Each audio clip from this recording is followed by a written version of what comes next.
Most people grow up being told that if you work hard enough, know enough, and solve problems well enough, people will appreciate you for it. Nobody tells the INTJ that the opposite is often true. The more clearly you see something, the more uncomfortable it makes the people around you. The more problems you solve, the more threatening you become. The more independent you are, the more people want to explain why you're the problem. At some point, almost every INTJ gets handed the same label: villain. Not because they did anything wrong, because they did something most people can't and didn't apologize for it. Today, we're going to break down exactly why that happens, what it costs, and what it actually means about the people doing the labeling.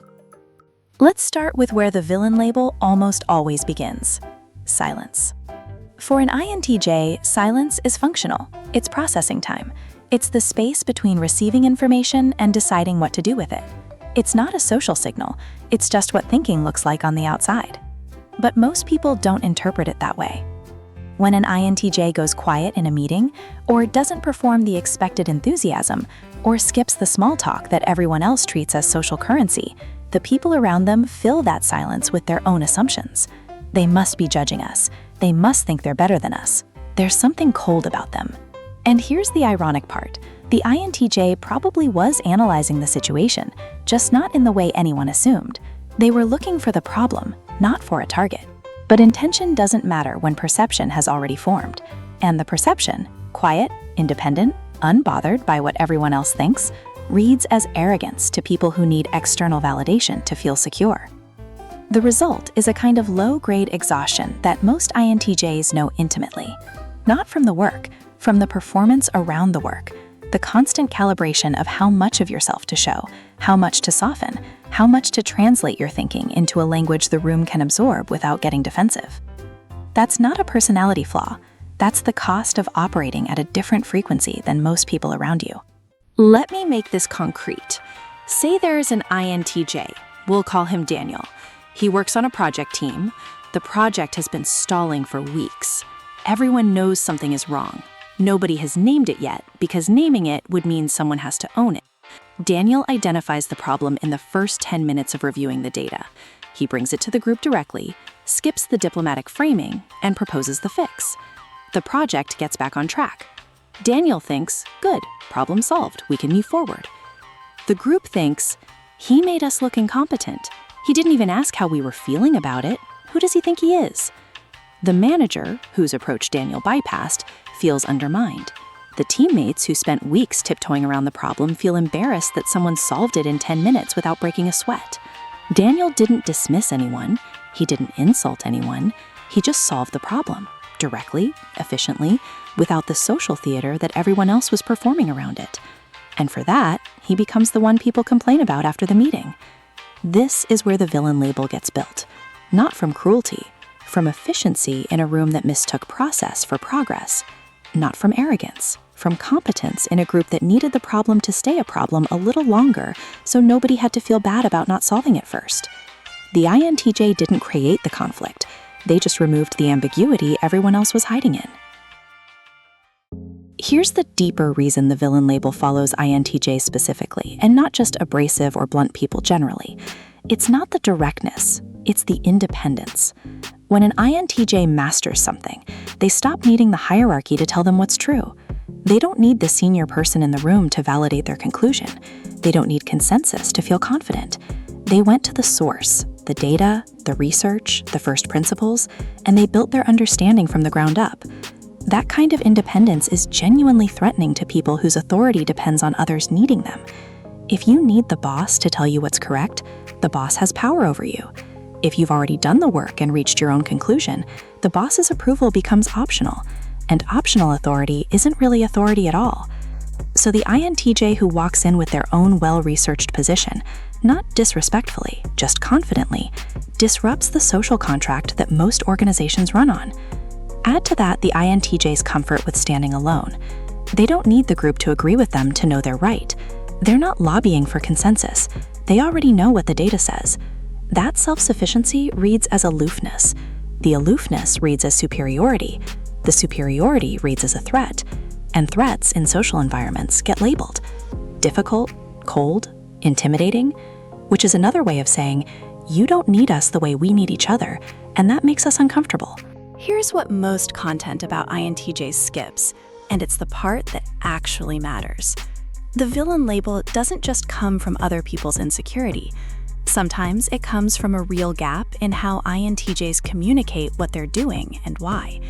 Not because the INTJ is wrong, because they're operating on an assumption that most people don't share, that the work should speak for itself. It often doesn't, and understanding that gap is what separates an INTJ who keeps getting labeled from one who doesn't. If this is resonating, hit like and subscribe. We go this deep into personality psychology every week. Let's talk about what that gap actually looks like. INTJs tend to operate on a principle that feels completely logical from the inside. If the outcome is good, the method will be understood. Results justify the approach. The work explains itself. Most people don't work that way. Most people need the narrative around the work to feel included in it. They need to know you considered their perspective, even if you ultimately went a different direction. They need the feeling of collaboration, even when the actual decision was made independently. This isn't irrational, it's human.